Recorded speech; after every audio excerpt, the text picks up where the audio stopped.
como os decía, tenemos muchas preguntas, eso era lo que pretendíamos precisamente. Entonces, Diego, tú me estás escuchando. La Sí, primera pregunta es sobre el síndrome de activación macrofágico. sí, Necesitamos los tres, necesitamos respuestas breves, por favor. sí, sí. El síndrome de activación macrofágico, esa es para ¿Qué, ti, qué, Diego. qué significa? Bueno, Que está implicado, que si está implicado dentro de la bueno, inflamación. claro, pero es que esto, quiero decir, esto no es una cosa exclusiva de la infección por este virus. Es decir, estos son muchas infecciones, tanto víricas como bacterianas, pueden dar lugar en determinadas personas a una activación muy importante de la inflamación y de la respuesta inmune, que es lo que llamamos la tormenta de citoquinas. Y esa tormenta de citoquinas pues empieza a través de la activación de los macrófagos. Cuando los macrófagos se exponen, en este caso al virus, los macrófagos se activan, empiezan a segregar interleuquina 1, interleuquina 6 y otras interleuquinas, y a partir de ahí se inicia esa cascada, esa tormenta de citoquinas que lleva a que en algunos pacientes acaben en fallo multiorgánico y en muerte. Y en este caso, donde más se focaliza, digamos, sería a nivel pulmonar, ¿no? Desarrollando el síndrome de distrés respiratorio. Muy bien, hay otra pregunta eh, que nos dicen, ¿cree usted que se está haciendo los protocolos de indicación de test en función de los test disponibles en lugar de en función de un protocolo de control de la epidemia? Esta pregunta, yo creo que, doctor Tuels, podrías tú contestarla Sí, brevemente, por favor. muy brevemente, es decir, vamos por detrás en los test. Es una de las cosas básicas en epidemiología, no solo para esta enfermedad, sino para otras enfermedades, además de que tienes un contacto, haces el test y a los contactos de ese sospechoso, pues les haces el test y sabes y los confinas. Esto no se ha hecho lo bien que se podía haber hecho, no se ha hecho ese seguimiento epidemiológico desde el principio y eso yo creo que ha contribuido a que se propague la, la, la, la pandemia. Yo creo que no se ha gestionado bien el hacer ese seguimiento de contactos mediante test. Y bueno, pues no quiero abundar en las noticias que hemos tenido ayer y anteayer sobre los test que venían, que no tenían sensibilidad, que no funcionaban. Quiero decir, no quiero abundar en eso. Quiero decir que esa estrategia se podía haber empezado a implicar hace ya 2, 3 o 4 o 5 o 6 semanas, ¿no? Y no se ha hecho así. Otra pregunta, ¿qué piensa de la profilaxis con hidrocloroquina para contactos estrechos y personal sanitario? Pues quizá Diego, ¿no? Bueno, pues realmente eso no sabemos nada. Creo que se está iniciando algún ensayo clínico aquí en España y en Sí. otros países, y En creo que se están esto, reclutando ya personas, pero de eso no sabemos absolutamente nada. han sido los franceses un poco, Didier Gould, que es un francés que ha puesto en marcha un poco esto, pero con muy pocos pacientes, es decir, con apenas un muy pequeño número de pacientes, y entonces, bueno, los franceses están empezando un ensayo para dar una mejor respuesta a eso, pero en realidad evidencia contrastada y clara no existe. Bueno, tenemos una pregunta que nos hace una alumna de sexto de medicina desde Granada y ella se plantea que puede ser que se necesite a los estudiantes en los hospitales y centros de salud, y en ese caso, ¿qué tipo de labores nos encomendarán y dónde podemos ir formándonos para anticiparnos? Gracias y mucho ánimo nos manda. Pues yo primero reconocer este interés, ¿no?, que los estudiantes de medicina han mostrado y el paso adelante que han echado, que nos dan lecciones a todos, a más de uno. Y bueno, pues yo misma te voy a contestar, futura colega, porque al menos en el colegio, yo te derivaría a tu colegio de Granada, al menos en el Colegio de Médicos de Valencia hemos llevado a cabo una iniciativa de voluntariado y ahí todas las personas que están interesadas en colaborar personas profesionales y también los estudiantes es ahí donde se dirige. Entonces, se me ocurre que a través de tu propio colegio. Otra pregunta. Dice, buenas noches, deseo que todos los colegas tengamos claro el EPI adecuado en la valoración de pacientes, sin realizar procedimientos que generen aerosoles, ya que hay dudas con respecto al uso del EPI del ébola versus COVID-19. Gracias. Bueno, creo, Pepe, que está claro, ¿no?, que no es el EPI del ébola el que tenemos que usar en este caso, porque la transmisión es por gota, no por aire. Exactamente, son distintas formas de transmisión, una es por aire, el ébola era básicamente por contacto físico, por tanto son distintos los EPIs que hay que utilizar. Muy bien. Tenemos un compañero que nos escribe desde Almería, gracias al Colegio de Médicos de Almería que ha dado difusión a este webinar, y quería preguntarnos si tenemos conocimiento de que, como nos está pasando a ellos, se refiere en Almería desde hace 2 días, si nuestros EPIs incluyen una mascarilla quirúrgica y no una FFP2 como en los días previos. Estamos estupefactos e indignados, nos traslada este compañero desde Almería. Bueno, Diego, vosotros, los EPIs que se os entregan, ¿qué mascarilla, qué material consideráis que es el que necesitamos? Bueno, yo digo lo que nos están entregando hasta ahora. Es decir, cuando vamos a visitar al paciente y no vamos a tener ninguna actuación de alto riesgo, llamado, por ejemplo, porque vamos a poner aerosoles, porque vamos a hacerle una exploración física, podemos tener un contacto físico, o otro tipo de procedimientos que puedan generar aerosoles.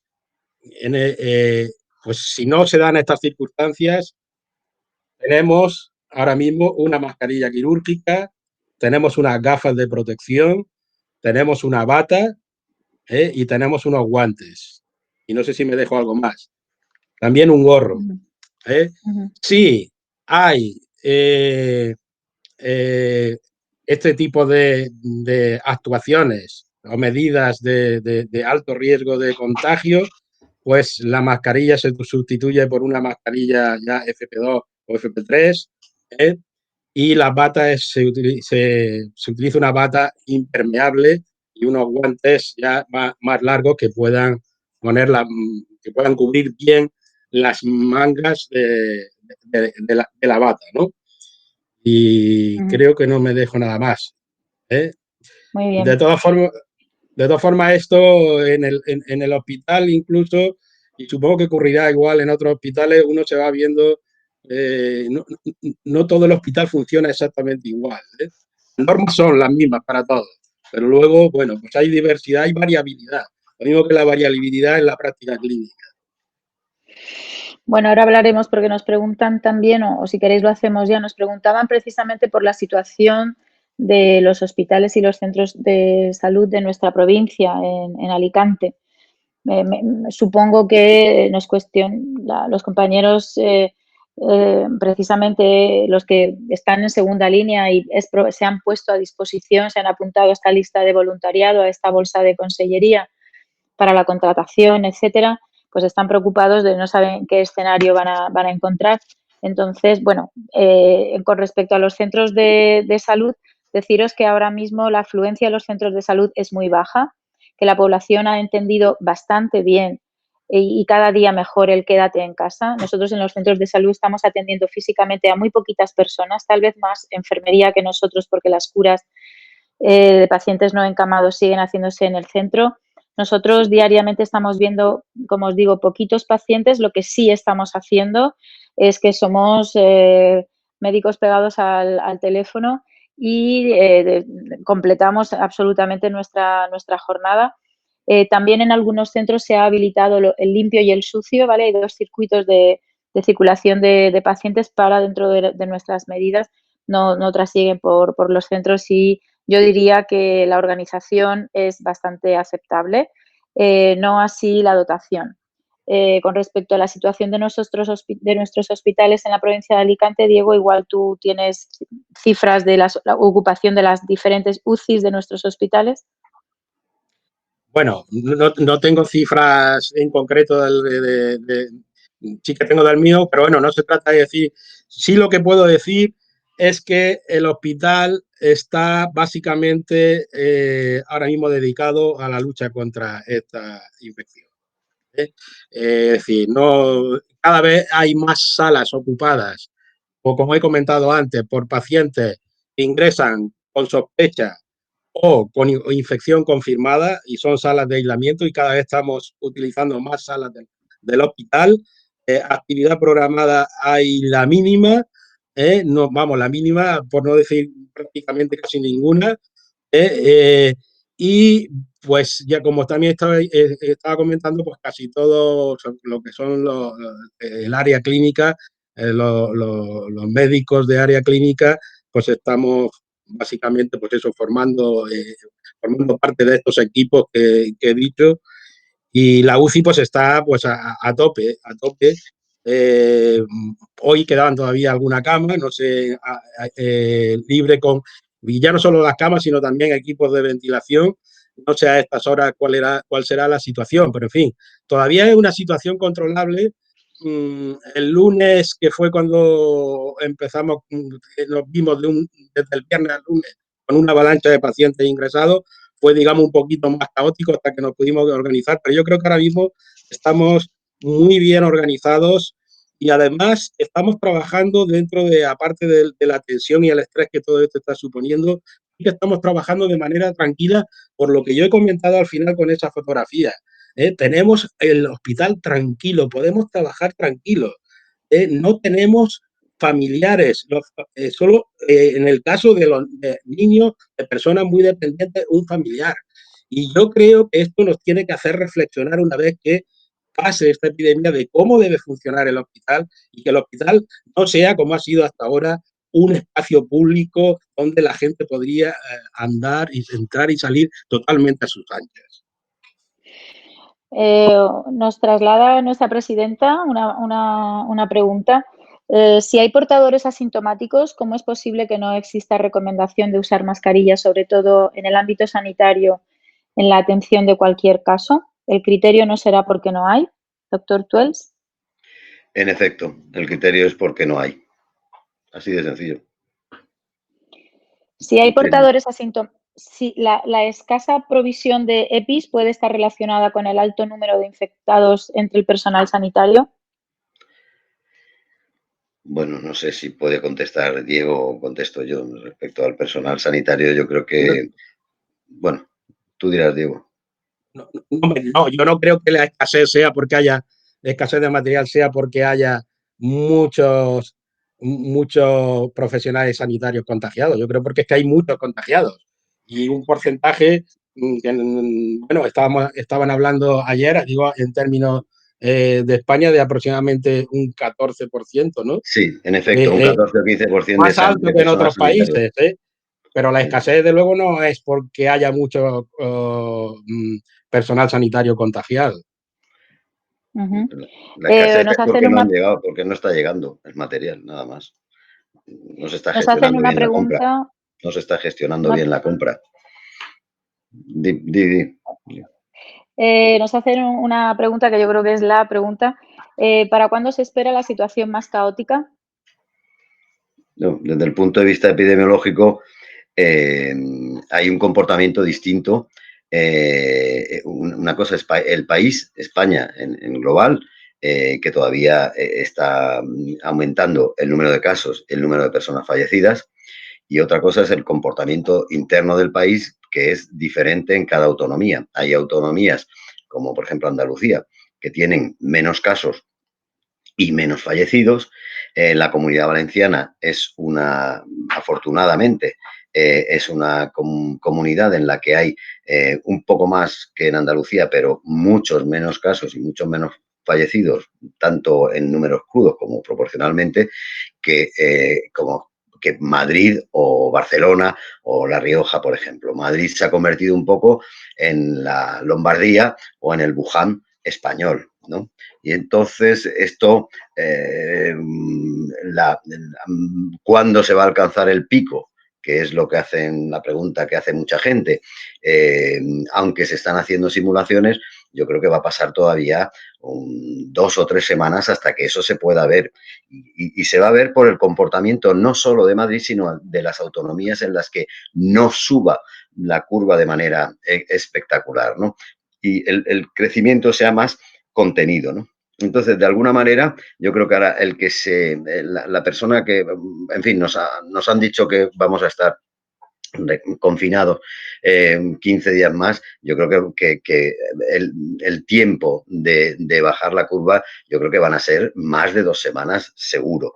Y luego tengas en cuenta además que cuando la curva empieza a bajar o a estabilizarse, supuestamente es cuando más casos llegan y más estrés y más colapso hay en los hospitales. Es decir, que todavía falta un poco de tiempo. ¿Que hay signos de optimismo? Sí, porque de manera global en el país pues está aumentando el número de recuperados, que es mucho mayor o es bastante mayor que el número de fallecidos, pero yo creo que sigue existiendo una crisis en la transparencia de los datos. Es decir, los datos siguen dándose de alguna manera con cuentagotas, aunque se den todos los días, porque no se puede, no están bien desagregados como dije antes, por grupo de población, por edad, por clase social o por qué es lo que te permite ver a qué grupo de edad está afectando, qué personas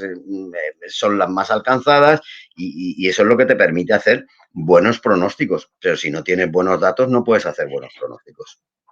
Bueno, Por yo cierto, también hablando de simplemente añadir pronóstico, una cosa que como dice José, pues efectivamente, en el hospital la situación se prolongará todavía más, por lo que ha comentado. Es decir, los pacientes que nos van llegando, todos los días tenemos muchísimos más ingresos de las altas que podemos dar.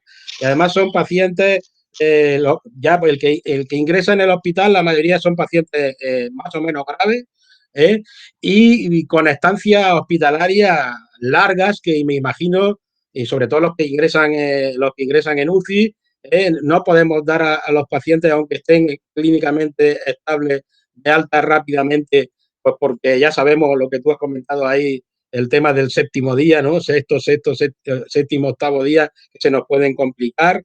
Y bueno, yo también supongo que a medida que pase el tiempo y vayamos adquiriendo más destreza en el manejo clínico, pues también probablemente seremos más ágiles, pero yo creo que esto nos queda, yo no puedo decir un tiempo, pero vamos a echarle por 2 meses todavía, luchando con esto por mínimo. Estoy de acuerdo contigo, Diego. Nos preguntan acerca de cuándo dejamos, ¿no?, de ser contagiosos. ¿Cuándo podría considerarse que una infección leve deja de ser contagiosa?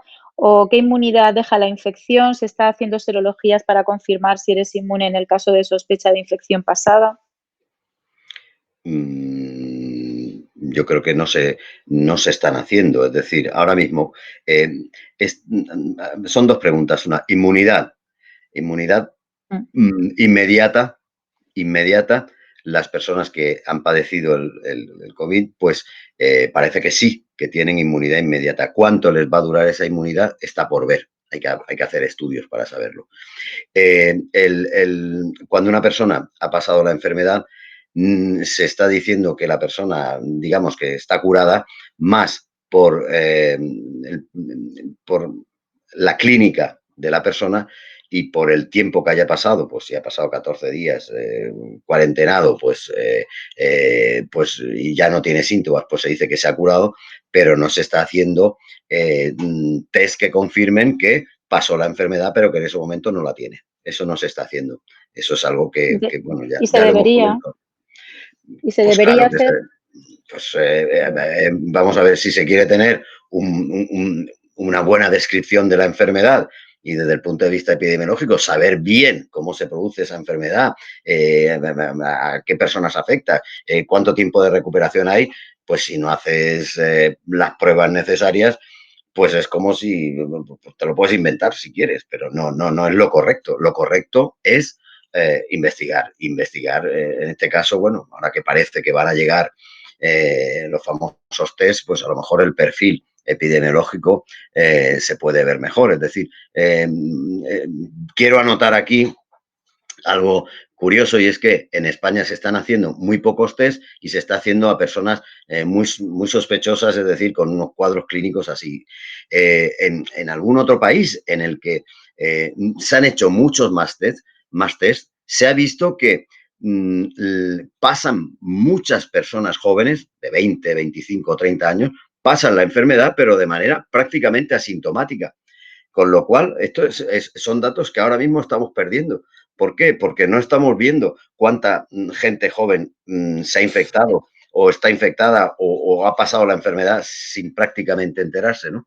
Esto es epidemiología, test, epidemiología, test. Y quiero añadir una cosa por si se me olvida decirlo, y es que ahora mismo el tratamiento es decir, no hay un sustituto para la distancia social. Ahora mismo el tratamiento es la distancia social. El tratamiento me refiero desde el punto de vista epidemiológico. Para la no propagación de la enfermedad es estar lo más aislado que pueda y mantener la distancia social. Distancia social y test. Distancia social y test. Esto es el mantra que tenemos que tener ahora, ¿no? Y el pico, pues sí, el pico preocupa, pero ¿qué más da que sea dentro de una semana que dentro de dos? Las vacunas preocupan, pero las vacunas no van a estar operativas hasta dentro de un año o más. Eso hará que quizá para otra, si vuelve la pandemia, pues para entonces ya se disponga de ese instrumento de prevención, pero ahora mismo la prevención es la distancia social. No, yo quería comentar, porque Sí.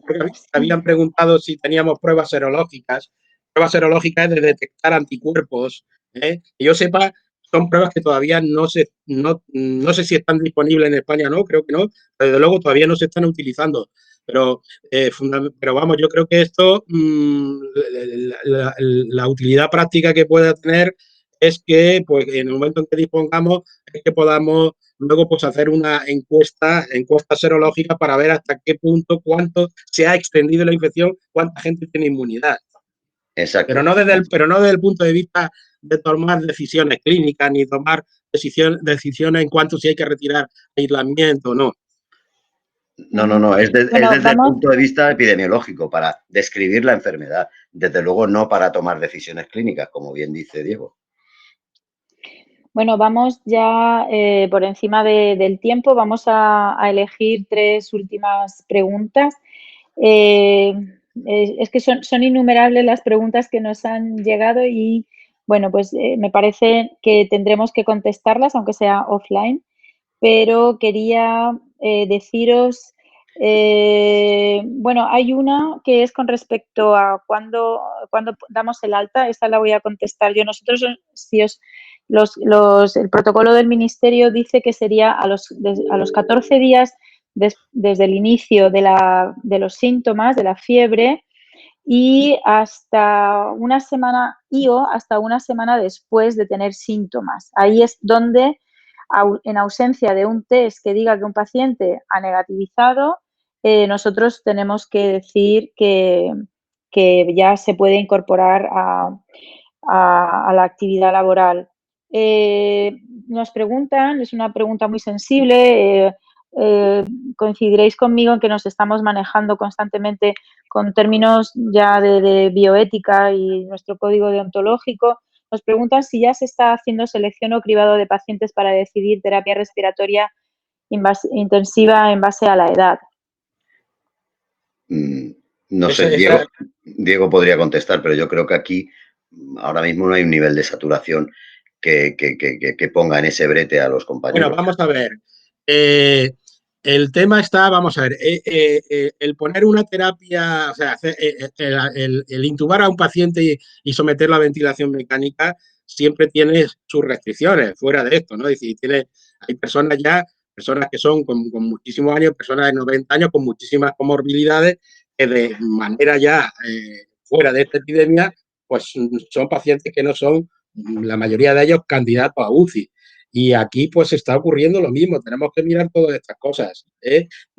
Aquí que todavía no hemos llegado, por lo menos hasta la fecha, a tener digamos, ya una sobresaturación, que no hay hueco, no estamos todavía en el escenario que hay, por ejemplo, en Madrid. Pero evidentemente, si ese escenario se da y no hay recursos para ventilar a los pacientes, pues se tendrán que hacer ese tipo pues vamos, De de elegir, decisión. de decisiones, de elegir en base a criterios clínicos, de edad, etcétera, etcétera, pues quién se tiene que intubar y quién no. Pero creo que eso es como siempre se hace así. Una pregunta muy concreta para Diego Torrús. ¿Estáis utilizando baricitinib en los pacientes moderados y si tenéis alguna experiencia? No, ese fármaco nosotros no estamos utilizando. Ese tipo de fármacos nosotros no. Nosotros estamos utilizando como inmunosupresor, pues estamos utilizando el tocilizumab y estamos utilizando los corticoides, la prednisolona fundamentalmente, y por supuesto la hidroxicloroquina, pero no ese tipo de fármacos. Lo mismo que tampoco hay toda una serie de fármacos, digamos, en fases muy preliminares de investigación o incluso de utilización, que solo pues se tienen que utilizar, creo yo, pues en el contexto pues de ensayos clínicos, en algunos casos a través de uso compasivo y tal, pero no es la norma y ese en concreto no lo estamos utilizando. Bueno, pues vamos a concluir, vamos por encima del tiempo. Una última pregunta. ¿Qué creen que pasará en aquellos hospitales de esta provincia en los que hay problemas para disponer de hidroxicloroquina o antivíricos, incluso de propofol? Esto puede acarrear serias consecuencias. Bueno, esto es un hecho que está por demostrar, pero si esto ocurriera, que hubiera falta de Desabastecimiento. hidroxicloroquina o antivíricos, desabastecimiento, sí. ¿Estamos en ese escenario? Yo creo que en estos momentos no, por lo menos por lo que se refiere a la Comunidad Valenciana o incluso a esta provincia. No, No, yo, no existe ese problema ahora mismo aquí. ahora mismo Bueno, no existe desabastecimiento ni para los fármacos que estamos utilizando, que los que yo he comentado, ni que yo sepa, pues de otros fármacos que se utilicen en medicina intensiva o para el manejo de la insuficiencia respiratoria aguda. ¿eh? De momento no, afortunadamente. Incluso tenemos menos restricciones, por ejemplo, aunque esto ya sea unificado por criterio del Ministerio de Sanidad, por ejemplo, de la utilización de tocilizumab. Nosotros hasta hace un par de días pues teníamos, digamos, más facilidad de utilizarlo que en otras, que por ejemplo que en Madrid, ¿no? muy bien. Pues creo que nos quedaríamos muchísimo más rato, sin embargo, nos hemos extendido 15 minutos más de lo previsto. Yo tengo que decir que se nos han quedado un montón de preguntas por responder, pero nos podemos comprometer a responderlas a través del mismo correo que nos las han hecho. Hemos recibido muchísimas felicitaciones por la iniciativa. Son muchos compañeros de nuestra provincia y de muchas otras de toda España que se han conectado y han hecho preguntas o simplemente nos han felicitado. Hemos de decir que tanto las presentaciones como también lo que es el vídeo de este streaming queda grabado y lo vamos a colgar en la página web del colegio. Próximamente comunicaremos dónde está alojado. Y bueno, yo si queréis un coloral, 30 segundos de despedida y ahora sí que ya vamos a finalizar. Pepe. Yo creo que distancia social, datos y test. Y Diego. bueno, yo pues diría que hay que mantener, hay que ser pacientes, hay que tener mucha paciencia, no perder la calma, pues porque esto, bueno, en fin, pues se va a prolongar durante cierto tiempo, ¿no? Y entonces, bueno, tenemos que tener la mente fría y mantener la calma. Sí, yo añadiría, ahora que dices, Diego, que ha puesto de manifiesto esta crisis que hay personas muy vulnerables en España, ¿no? y hago referencia a las personas mayores y cómo se está ensañando de alguna manera la epidemia en estas personas mayores, quizás habrá que repensarse en un futuro cómo se hace la atención a esas personas y por otro lado al colectivo de personas marginales, ¿no? Y luego, en fin, la protección a los profesionales sanitarios es algo que quedará para debatir largo y tendido cuando esto haya pasado. Pero bien, como dices, Diego, hay que ser pacientes, hay que ser pacientes. Bueno, pues yo, mi conclusión me la ha zafado un poco Pepe, Pues lo porque, siento. bueno, nosotros como médicos de familia y comunitaria, nuestro enfoque es de prevención y es justamente como esta charla estaba enfocada a la formación, a la concienciación de la autoprotección y yo finalizo con ese mensaje y también con la certeza, no con la esperanza, sino con la certeza que de todo esto van a quedar muchas cosas buenas, tanto en la sociedad como en la política y también en nuestra propia profesión. Y, por supuesto, es terrible que esto haya sucedido. Vamos a torearlo con mucha entereza y luego ya hablaremos. Nos ponemos a disposición de todas las personas que han estado aquí. Reitero las gracias a la Junta Directiva del Colegio de Médicos por habernos permitido hacer este webinar y sin más lo vamos a dejar aquí. Un saludo a todos Buenas noches a todos. bueno, Venga, Gracias por estar anunciar que ahí. se me olvidaba que vamos a hacer otro webinar y que lo anunciaremos también, pero bueno, creo que hemos tenido bastante interés y que vamos a repetir seguramente. bueno, Muchas pues gracias. nada, gracias y buenas noches a todos y porque mañana hay que seguir trabajando. Buenas noches a todos. Efectivamente. Venga, venga, Gracias por hasta estar ahí. Adiós, luego. Hasta adiós, luego. buenas noches.